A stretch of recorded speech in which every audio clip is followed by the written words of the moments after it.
সবাই 2 বছর পড়াশোনা করে, সবাই ওই সেম বইটাই পড়ে, কিন্তু সবাই কেন চান্স পায় না?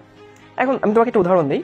ধরো ঢাকা ইউনিভার্সিটিতে সিট হচ্ছে 1700-এর আশেপাশে, আর ঢাকা ইউনিভার্সিটিতে পরীক্ষা দেয় হচ্ছে 1,30,000-এর মতো স্টুডেন্ট, এরকম রাফ একটা আইডিয়া। তুমি আমাকে বলতেই পারো যে ভাই সবাই পড়ে, সবাই 2 বছর পড়ে, সবাই সেম বই পড়ে, তো সবাই তো চান্স পাবে না। কেন পাবে না? কারণ সিট তোমারটা 1700, 1.5 লাখ পরীক্ষা দিলেই তো হবে না। এখন আমি জিনিসটাকে একটু অন্যভাবে দেখি। হ্যাঁ, তুমি যদি এই কম্পিটিটিভনেস চিন্তা করো, তাহলে 1300 বা 1700 বেশি চান্স পাবে না। কিন্তু তুমি কি মাঝে মধ্যে এরকম নিউজ দেখো না যে মাত্র 10% মানুষ পাস করছে অ্যাডমিশন ভর্তি পরীক্ষায়, বা মাত্র 12% মানুষ পাস করছে? এরকম কিন্তু মাঝে মধ্যে নিউজে দেখা যায় যে 10% পাস করছে, 5% পাস করছে, 6% পাস করছে। তাহলে আমার কথা হচ্ছে, ওইটা তুমি একটু ছাড়ো না। যে 1700 চান্স পাবে, এটা তো হয় 1700 চান্স পাবে, কিন্তু 10% তো পাস করার কথা না। পাস তো থিওরিটিক্যালি সবাই করতে পারে, তাই না? পাস তো থিওরিটিক্যালি 12% করার কথা না। হ্যাঁ, থিওরিটিক্যালি 1700-এর বেশি চান্স পাবে না, বাট থিওরিটিক্যালি সবাই পাস করার কথা। তাহলে এইখানে একটু ঘাপলা আছে, মানে আমাদের কোথাও না কোথাও একটু ঝামেলা আছে। কারণ একটা ছেলে এইচএসসি পরীক্ষায় A+ পাইলো, সে 100-এর মধ্যে 80 পাইলো, তাহলে ওইখানে গিয়ে সে কেন 100-এর মধ্যে 33 বা 40 পাবে না? এটা কখনো কি তোমাদের মধ্যে কিউরিয়াসিটি জাগে না? বা ইজিলি পয়েন্টটা বোঝানোর চেষ্টা করছে। আপনি বলতেই পারেন যে সিট তো 1700, তো 17-এর বেশি তো চান্স পাবে না, 1700-এর বেশি চান্স পাওয়ার কথা না। ওকে, আমি মেনে নিলাম, কিন্তু কোথাও তো লেখা নাই যে ঢাকা ইউনিভার্সিটিতে 10%-এর বেশি পাস করতে পারবে না। পাস তো সবাই করতে পারে, বাট কেন করে না? সেখানে অবশ্যই কিছু না কিছু একটা ঘাপলা আছে। তো এই ঘাপলাটা আসলে কোথায়, আমি ওটা নিয়ে এখানে আলোচনা করবো যে কেন আসলে সবাই পাস করে না বা সবাই চান্স পায় না। আমি খুব খুশি হইতাম যে ঢাকা ইউনিভার্সিটি ভর্তি পরীক্ষায় পরীক্ষা দিয়েছে, সেখানে 60-70% মানুষ পাস করছে, সেখান থেকে 1700 চান্স পাইছে।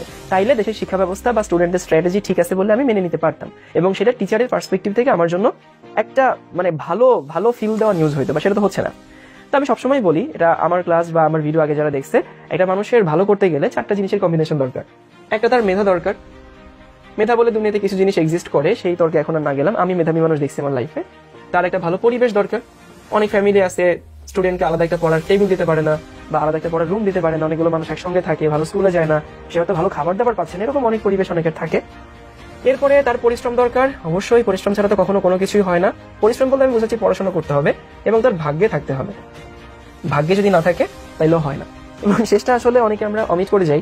আমি সবকিছু আমার হাতে যা আছে করলাম, আমি আমার স্টুডেন্টকে ফোর্স, আমার স্টুডেন্ট মেধাবী, আমার স্টুডেন্টকে আমি ভালো পরিবেশ দিলাম, সে পরিশ্রমও করছে, বাট ভাগ্যে যদি না থাকে, মানে আমি এরকম অনেক দেখছি, একটা স্টুডেন্ট নিজের পক্ষে যা যা করার বা টিচারদের পক্ষ থেকে যা যা করানোর আমরা সবই করাইছি, বাট তারপরও তার হয় নাই, এবং এমন করে কিছু ঘটছে যেটা তার হাতে ছিল না।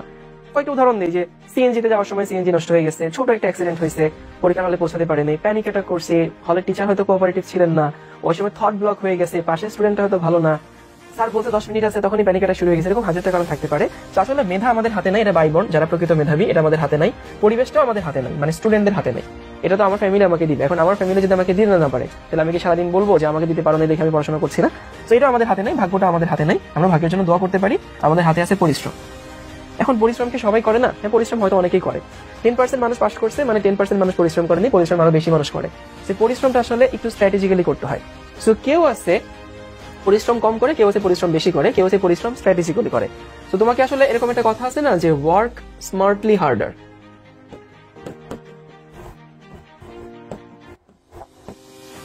শুধু ওয়ার্ক হার্ড বললে আসলে এখন কোপ আপ করা টাফ, তোমাকে স্মার্টলি হার্ড ওয়ার্ক করতে হবে। হ্যাঁ, কেউ যদি মাত্রাতিরিক্ত হার্ড ওয়ার্ক করে, সে স্মার্টলি করুক, নর্মালি করুক, দিন শেষে সে একটা রেজাল্ট বের করে আনতে পারে, বাট ওই সংখ্যাটা খুবই কম। তুমি যদি এই টাইপের কম্পিটিটিভ এক্সামে যদি স্মার্টলি হার্ড ওয়ার্ক না করো, তাহলে তুমি আটকে যাবা। এখন স্মার্ট হার্ড ওয়ার্ক করতে কি বোঝায়? ফার্স্ট অফ অল, কেন আসলে অনেকে চান্স পায় না? আমাদের স্টুডেন্টরা এসএসসি পরীক্ষার পরে আমরা একটা ভ্যাকেশন পাই, ওই ভ্যাকেশনটাকে আমরা সেই এইচএসসি পর্যন্ত এক্সটেন্ড করি। তার মানে দেখো তো, থাকে না মর্নিং শোজ দ্য ডে, একটা স্টুডেন্ট শুরুতে যদি কলেজে সিরিয়াস না হয়, তাহলে পরবর্তীতে গিয়ে তার কোপ আপ করে ঝামেলা হয়। এই সিরিয়াসনেসের অভাবটা তাকে পরবর্তীতে অনেক ভোগায়। নাম্বার 2 হচ্ছে, কলেজে ওঠার পরে সে নতুন পরিবেশ পেয়েছে, মানে একটু ফ্রিডম দেয় বাসা থেকে, হয়তো সে একটা ফোন নিচ্ছে নতুন, তার বন্ধু বান্ধব নিয়ে এখন আম্মু একটু কম খোঁজ নেয়।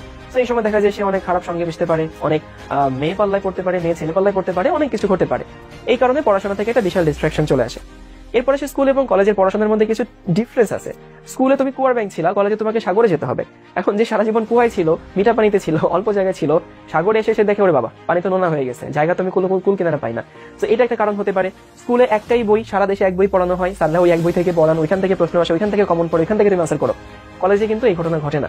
কলেজে তোমাকে কনসেপ্ট শিখতে হয়, নিজের মাথায় সেটাকে প্রসেস করতে হয়, তারপরে সেটা ডেলিভারি করতে হয়। অ্যাডমিশনে তো আরো বেশি। তো তুমি যদি এইটুকু এনশিওর করতে না পারো, তুমি যদি ভালো প্রপার গাইডলাইন না পাও, স্মার্টনেস না পাও, তাহলে অনেকে পিছিয়ে যায়। এরপরে আসি একাডেমিক অ্যাডমিশন। শুরু থেকে আমরা অনেকে এই কনফিউশনে ভুগি। অনেকে দেখা যায় শুরুতেই অ্যাড্রেনালিন দাঁড়িয়ে সিদ্ধান্ত নিয়ে ফেলে যে আমি এখন থেকেই অ্যাডমিশন একেবারে কাঁপাই দিব, তো সে অ্যাডমিশনের প্রবলেম সলভ করতে করতে দেখা যায় তার একাডেমিকই ঠিক নাই।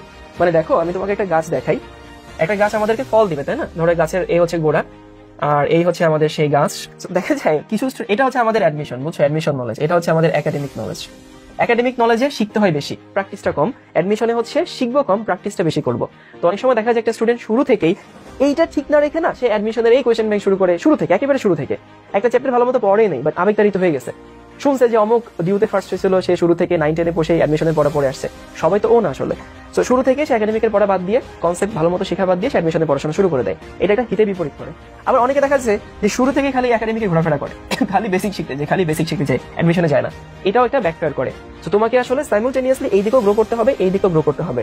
খুব ভালো হয় আমি কলেজে ভর্তি হওয়ার পর থেকেই আমি যখন কোনো টপিক পড়তাম তখন বিশ্বাস করো আমি মাথায় নিতাম না যেটা আমি একাডেমিকের জন্য পড়ছি না অ্যাডমিশনের জন্য পড়ছি। ফার্স্টে ফিজিক্সে তুমি পড়বা হচ্ছে প্লাস প্রজেক্টে। এখন তুমি যখন প্লাস পড়বা, ভাই তুমি প্লাস পড়ো না, তোমার দরকার নেই তো একাডেমিকে লাগবে না অ্যাডমিশনে লাগবে, তুমি প্লাসটা করো। কিভাবে? একটা কারো কাছ থেকে ক্লাস পড়ো, সেই ক্লাসটা ভালো মতো 2-3 বার রিভিশন দাও, খাতা রিভিশন দাও, মূল বইয়ে যাও। তুমি যে বইটাই পড়ো না কেন সেই বইতে যাও, সেই বইতে কি লেখা আছে সেটা পড়ো, সেই বইয়ের অনুশীলন এটা নিয়ে এক্সারসাইজ আছে সেটা তুমি সলভ করো। তোমার কাছে টেস্ট পেপার থাকবে, তুমি সেখানকার সলভ করো। খবরদার টেস্ট পেপার সলভ কিন্তু আমরা কমন পাওয়ার জন্য করি না, প্র্যাকটিসের জন্য করি।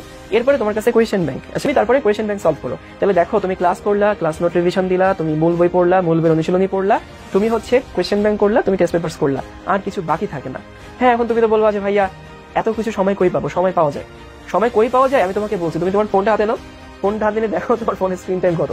দেখবা যে ডেইলি তোমার অ্যাটলিস্ট 2 থেকে 3 ঘন্টা, যারা একটু এক্সট্রিম চালো 5 থেকে 6 ঘন্টা এইটার মধ্যে যায়। হ্যাঁ বললো না যে সবসময় তুমি ক্লাসের মধ্যে থাকো, ফোনে ক্লাস করো। সো ফোনের দিকে তাকালে বুঝবা সময়টা কোথায় আছে। আরেকটা জিনিস, এই যে এতগুলো মানে স্টেপ বললাম যে মূল বই, খাতা, টেস্ট পেপার, প্রশ্ন ব্যাংক, হ্যান ত্যান, আসলে তুমি যদি মূল বইটা ভালো পড়ো দেখবা টেস্ট পেপার সলভ করা ইজি হয়ে গেছে। টেস্ট পেপার যদি সলভ করতে পারো তাহলে দেখবা যে তোমার প্রশ্ন ব্যাংক সলভ করাটা ইজি হয়ে গেছে। সো টেকনিক্যালি আসলে সময় খুব বেশি লাগে না। আর একজন ভালো টিচারের কাছে পড়লে ওই ক্লাসেই সবকিছু কভার হয়ে যায়, তবে মূল বই পড়তে হয়। এতে করে কি হয় দেখো, দিন শেষে এই পাশেটাও গ্রো করছে, দিন শেষে এই পাশেটাও গ্রো করছে। আরেকটা জিনিস হচ্ছে সিরিয়াসনেস। আমরা সবাই আসলে সিরিয়াস হই একেবারে 11th আওয়ারে। মানে ওই যে এইচএসসি পরীক্ষা 3 মাস আগে টেস্ট পরীক্ষা হয়, তারপরে আমাদের আরে বাবা আমাকে কিছু করতে হবে। আগের বছরের ইমিডিয়েট সিনিয়রদের রেজাল্ট দেয়, অমুক পাইনি তার দুঃখের খবরগুলো দেখি, অমুক পাইছে তার সেলিব্রেশন দেখি, তখন আমাদের মনে হয় যে না আমাকে কিছু একটা করতে হবে। কিন্তু ভাই তখন না আসলে যদু মধু কদু সবাই সিরিয়াস হয়। ওই সিরিয়াসনেস কিন্তু ডিফারেন্স তৈরি করে না। হ্যাঁ তৈরি করে, তুমি যদি এক্সট্রিমলি সিরিয়াস হও, তুমি যদি এক্সট্রিমলি পরিশ্রম করো তাইলে হয়তো ডিফারেন্স তৈরি করে। কিন্তু যারা শুরু থেকে সিরিয়াস ছিল তারা করে কি, অ্যাডমিশনের সময় না ওই শুধু রিভিশন দেয়। আমাদের শেখার 2টা ফেজ আছে, একটা হচ্ছে ইনপুট ফেজ। ইনপুট মানে আমি বলতেছি কনসেপ্ট শেখার ফেজ, বুঝছো, কনসেপ্ট তুমি শিখবা। তারপর হচ্ছে প্র্যাকটিস ফেজ। সো ইনপুট ফেজটা আসলে একাডেমিকে বেশি করতে হয় এমন না। আমি যদি তোমাকে পার্সেন্টেজ বলি, একাডেমিকে তোমার হচ্ছে 70% ইনপুট, 30% প্র্যাকটিস। আর অ্যাডমিশনে 30% ইনপুট, 70% প্র্যাকটিস। এটা হচ্ছে হয়। ইভেন একাডেমিকের কোয়েশ্চেন গুলো আসে হচ্ছে কনসেপ্ট বেসড, এটা কাকে বলে, ওইটা কারে বলে, ওইটা কেন এটা হয়, এটা কেন এটা হয়। আর অ্যাডমিশনের প্রশ্ন আসে হচ্ছে উদাহরণ বেসড। যেমন একাডেমিকে প্রশ্ন আসে ফাজানের নীতি লিখো, অ্যাডমিশনে প্রশ্ন আসে কোন যৌগটি বেশি আয়নিক বা কোন যৌগটি বেশি পানিতে দ্রবণীয় হয়। সো এই ডিফারেন্সটা যদি বুঝতে না পারে একটা স্টুডেন্ট, তখন সে অ্যাডমিশনে ভালো করে না। সো অনেকে বলে যে ভাইয়া কিভাবে আপনি ডিউতে টপার হয়েছিলেন? ভাই এই স্ট্র্যাটেজিগুলোই।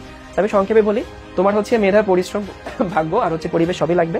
এই একটাই তোমার হাতে আছে ভাই, মাত্রাতিরিক্ত পরিশ্রম করতে হবে। পরিশ্রম ছাড়া কোনো উপায় নেই, সফলতার কোনো শর্টকাট নাই। তুমি যখনই হচ্ছে শুধু ভাইয়ের পড়া পড়ে বলবা ভাই আপনার ক্লাস করলেই হবে, বই পড়তে হবে না, তুমি শর্টকাটে সফলতা খুঁজছো। 2 বার পড়েই চিন্তা করবে আমার হয়ে যাবে, তুমি শর্টকাট খুঁজছো, কিন্তু সফলতার কোনো শর্টকাট নাই। পরিশ্রম হচ্ছে তোমাকে স্মার্টলি হার্ডওয়ার্ক করতে হবে, স্মার্টলি না করলে তুমি একটু পিছাই যাবা।